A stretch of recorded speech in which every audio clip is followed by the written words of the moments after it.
Hi, I'm Jennifer Hudson, and I play Aretha Franklin in Respect. And I'm here with BuzzFeed to talk about my first time.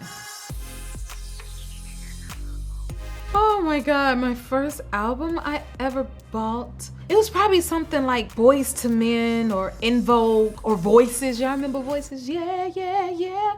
I can't remember that far back, but I think somewhere up in there. Or maybe a gospel album. Wow, my first memory of listening to Aretha Franklin. It may have been like Mary Don't You Weep from one of her gospel albums, because I'm a church girl and I grew up in a church. And for a long time, all we could listen to was church songs, okay? So probably Mary Don't You Weep, but the most memorable that I remember hearing people talk about was Dr. Feelgood. Okay, the first time I met Aretha Franklin, I was eliminated from American Idol, and I got to open up for her in Maryville, Indiana, in her concert. I was the opening act of that show, and I also got to sit there and watch her sing from the backstage view. And all my family came out. This was like in 2003, I wanna say.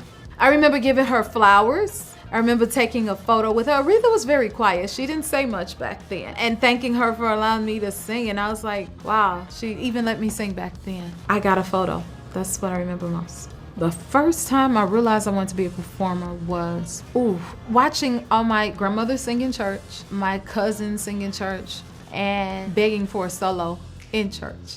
I would go from the organist to the pianist, like, can I sing, can I sing, can I sing? And then when it came time for me to sing, I got stage fright and couldn't remember the words, and the congregation had to help me out, child. I was terrified by the time it was time to sing. My first real and only job was working at Burger King. And I used to sing to the customers in the drive-thru on the little microphone, beep, beep. When it beeped, oh, that was my moment, my opportunity to sing them people down as they made their order in the driveway. I would like have a song to sing. And then from there, turns out the manager of Burger King was a club promoter. And so he started to hire me to sing for his club events. And I ended up making more money singing one song for that than I did working at Burger King. And that is when I quit working at Burger King. I said, I'm finna make my living using my gift. And that's what I've been doing ever since. What? The first time I realized I was famous?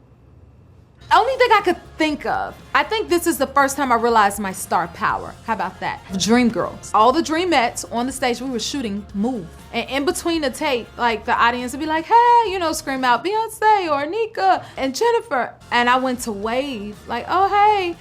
And from me waving, like the reaction, everybody was like, ah! And I was like, then I looked at my hand and I waved again, and they just went crazy. And I was like, well, what is that? I'm like, that's star power. Like, that's when it was like the power of stardom, I guess. It creeped me out too, though, when people cry on you. First behind the scene memory of American Idol. I would rehearse. I like stairwells. We used to be at CBS Studios. We would all find a little nook to rehearse in. And I would always go hide in the stairwell. Most of my rehearsals is in a stairwell or a bathroom, okay? Because the acoustics is amazing. You could be in your solitude and sing. So I would go in the stairwell, George would be in the hallway, and we would find little nooks. George Huff, hands down, and we still work together. George Huff was my first friend that I made on the set of American Idol. And I have to tell you this story because we were in Pasadena, California. I don't know what it's narrowed down to at this point. Maybe the top 130, I don't know. And we're all outside, and I had big hair. That's why I have big hair right now, because I'm paying homage to when the world first met me. Although everybody keeps saying I look like Whitney Houston, I accept it. I didn't even know that, but I was trying to go back to Jennifer Hudson big hair. Anyway, so I had the big hair and the big presence according to George. I went to speak to him, and he screams at me. Like, he's so excited, he falls on his knees. Oh my God. And I was like, okay, walk away from him, he's crazy. And I promise you, God spoke to me in that moment and said, go back and talk to that boy. And I'm so glad that I did, because George Huff to this day is one of my best friends, my vocal arranger now, and he is a huge part of J Hud Productions. Well, first of all, before I start with the first impression, how crazy is that? Jamie Foxx is like my favorite male actor. Beyonce is my favorite female artist. And then to end up in a film with them, that's nothing but God. Like, what? That blew me away. Again, the first time I met Beyonce was when I was literally in the middle of choreography rehearsal with Fatima Robinson for Dreamgirls, and walks this pretty girl. And I'm like, oh my God, she's so pretty. Oh my God, that is Beyonce. I go, what? And I lost sight of everything, every step Fatima had taught me.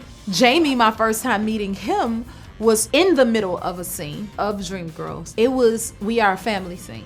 In walks Jamie, and I had to kiss him. I was like, well, can I at least say hello? Like, I've never met him. This is my first film, so that was a little weird. That was a lot for a first timer. And to me, like, Jamie Foxx. And the introduction was like, okay, kiss, action, kiss, huh? Once I brought it home, I don't know what I did with it. All I remember is after leaving like the after parties of the Oscars, set it on my nightstand right beside me in my hotel room. I fell asleep looking at it. Even to this day, I still every blue moon go sit by it and be like, that's mine? Because it's still kind of surreal, it is. But it sits on an award wall in my home right now, and it sits in the center of all the other awards, and it says, ha! Thank you, BuzzFeed. Make sure you see Respect August 13th.